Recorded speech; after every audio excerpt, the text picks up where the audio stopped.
Today I thought I'd put together a bit of an overview of the vehicle that I bought, my 2020 GT350R. I haven't had much opportunity to drive it. Life has been rather busy, way busier than I thought it was going to be, as is often the case. But today I'm finally getting around to what one of my viewers requested, which was a bit of an overview of the vehicle.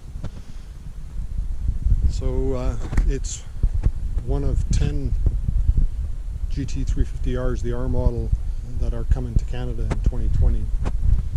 And if you follow along on the web, it would look like this might be the swan song year for the GT350. There's rumors of the Mach 1 coming next year.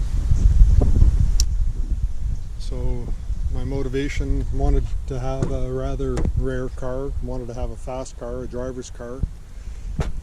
Why did I not buy the 500? Well, it really boils down to that, driver involvement. So I really wanted to have a car where I'm involved in driving.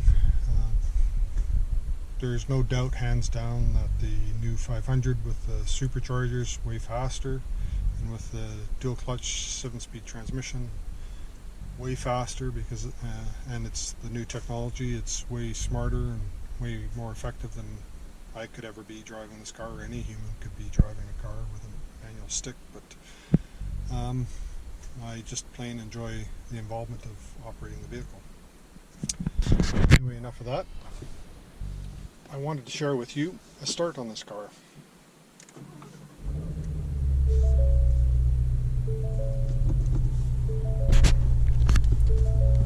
It's pretty darn loud.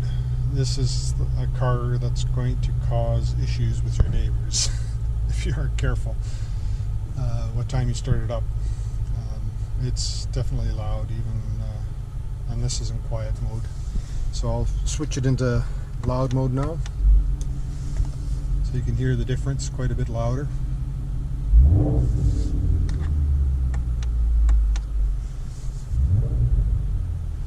So even in quiet mode, this car is noisy from a neighborhood point of view. So if you live in a quiet residential area, you might need to be making good to your neighbors.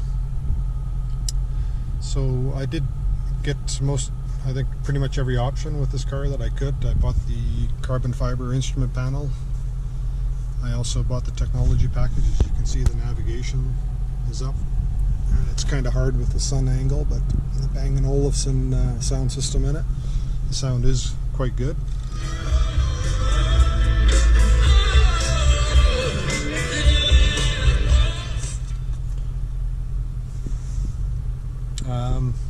With the R, you get the Recaro seats, which are manually adjustable. Kind of surprising, this level of car, but definitely it's a weight savings, and that's why they did it. If you're a little heavier set, you might find the side bolsters on the lower portion of the seat to be a bit constraining and maybe uncomfortable on a long drive. I'm a rather tall guy. The other thing I would say, that looking out of the hood of the car, it's the angle, definitely the view out of the front takes a bit getting used to. You do get used to it, but it's kind of hard to judge the front end of the car. In terms of, there's it doesn't have the fancy LED dash that is coming on many of the other Mustangs that you can get. It comes with a more basic analog, going with the theme of the car, analog kind of driving experience. But there's lots of functionality that comes through the dash here in this little center stack. So when you go into the different gauges, you get everything from oil temp, transmission temp, axle temp, engine oil pressure, air fuel ratio, inlet air temp, cylinder head temp, and voltage. You obviously get other things like distance to empty, and you can even have a digital speedometer in either miles or kilometers an hour, which is kind of handy if you're driving between Canada and the US. don't have to just rely on your analog gauge. You can actually bring up the digital speed that you're driving. And you actually get tire pressures all four corners, which is handy if you're planning to track the car. And speaking of tracking the car, I would encourage anyone who's considering buying one of these, since they run 550 synthetic oil and it's a very viscous oil. When you first start it up, oil pressure is high. It's running on the oil pressure relief valve. I've had the car running a little bit, so you can see the temperature's got a bit of warmth in it, and as the temperature goes up, the oil pressure falls as the viscosity of the oil changes. So driving, if you're going to track this car, I'd fully recommend getting this oil up to temperature around, in this case, 75 degrees Celsius. It's probably the minimum you want to start thrashing on the engine. Otherwise, you're building a lot of pressure and relying on that relief valve to protect things like your oil filter from overpressuring. So it's definitely something you want to do, is to keep the temperature of the oil up before revving the engine. You'll want to read the manual. It comes with recommendations about tires set pressures for track. I've got them set for street driving. The other thing I would say from my experience with the 8.8 axle, it's great that the transmission and differential came with coolers on this car. It's definitely needed at this power level of a car. I've got a S197, a Boss 302S, a factory built race car, and it didn't come with an axle cooler. I actually had to install one because when I was running 1 hour sprint races in the car, the diff temperature was getting up well over 300 degrees.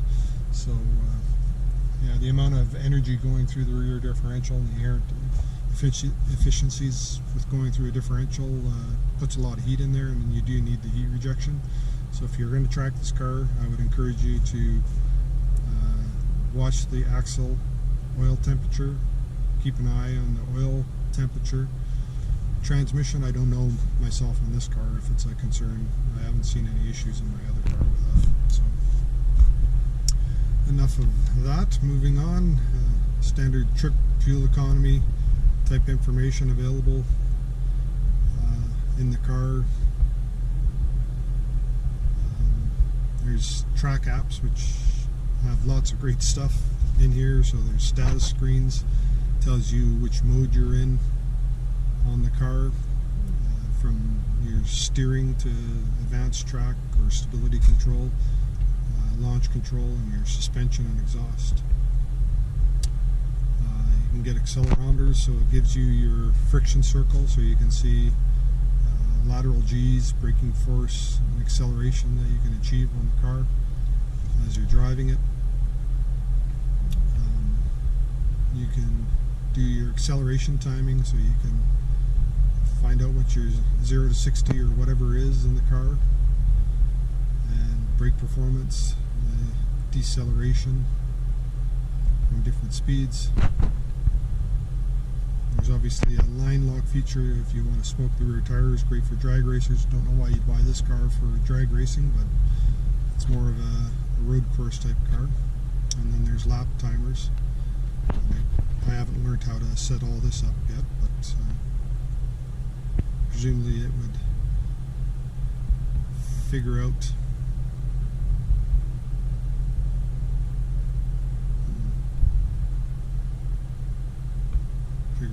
lap times. That was interesting. Sorry for the delay there. There's also launch control. I haven't played with that. Not going to play with that until I've done the full break-in period. And exhaust mode, performance shift indicator. So there is a shift light on the front windshield, right in the line of the driver's view.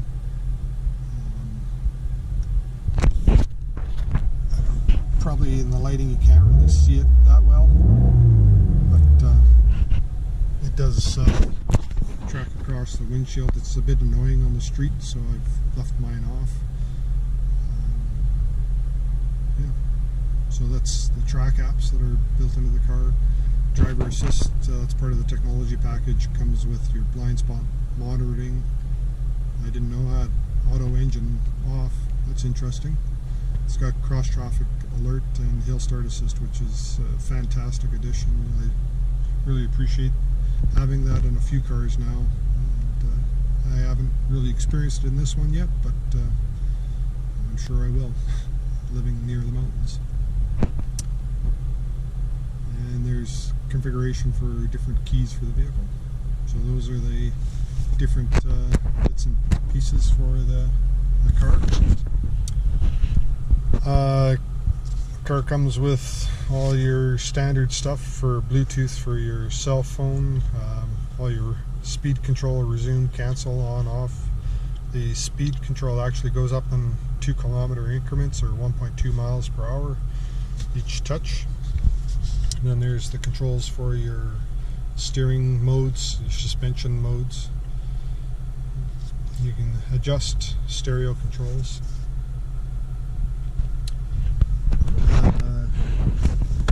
It does come with auto headlight on-off delay, which is great for nighttime. Other feature I didn't realize it came with was with the home link for your garage door opener, which is great. A nice surprise. Some interesting little things that are standard in all of these S550 Mustangs. Standard glove box, but hidden away underneath is actually a little secondary glove box where you can put your factory manual for the car. So I found that as a nice feature. There's also another nice feature on the side over here, a little pocket for putting your sunglasses in, which is very handy. And trunk release, power mirrors for adjusting them. It doesn't look like they actually fold in, which is fine. And with the R, no back seat.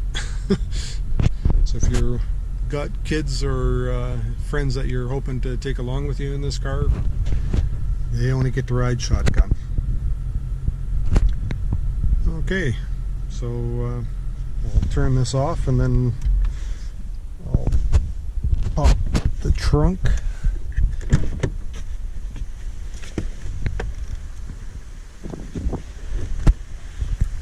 It is a bit of an effort to get in and out of this car. The bolsters on the side and the steering wheel position makes it a bit of a tight fit to get up and down and in and out of the car.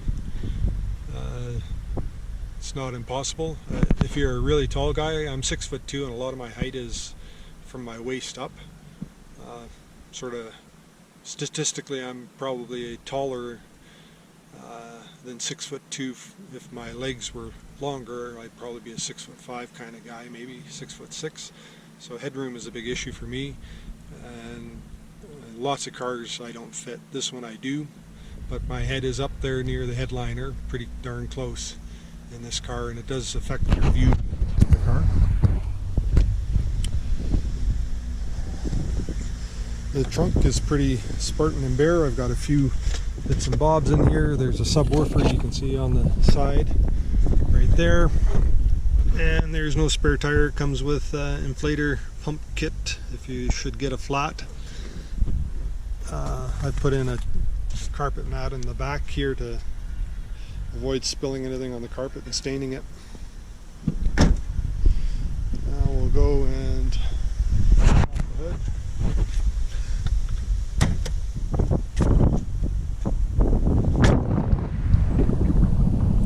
Those that are paying attention might detect a few modifications I've done to the car.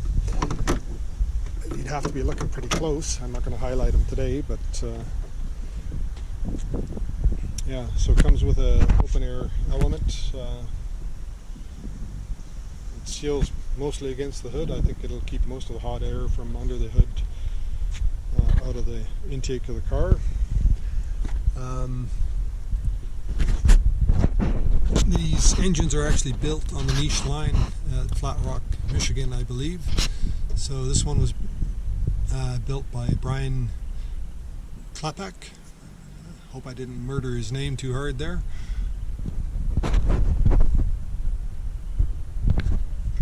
As I mentioned, there's a 550 oil required for the engine. It's pretty well laid out from just basic maintenance point of view. Washer fluid, radiator overflow, master cylinder. The only thing I would say is actually checking the oil level is a bit of a bugger. Getting that dipstick in and out with the bracing that's on here on the front end of the car. The radiator is a very thick cover, kind of hard to make out how thick that rad is compared to a full race radiator. It looks pretty darn thick, but it's yeah, it's definitely not as thick as the one I have in my race car. But I'm sure it's up to the task of keeping this car cool.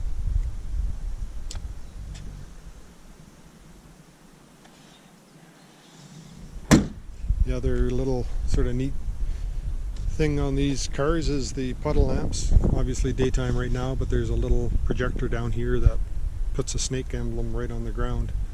Very similar to the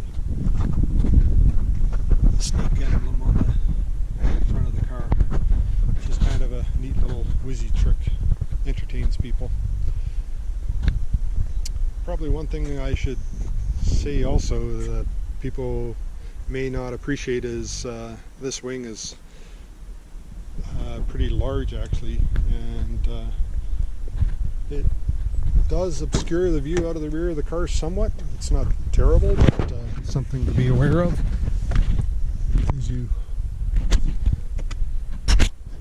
see if I can get a view out the back there. It's pretty hard to do with my little GoPro in the way.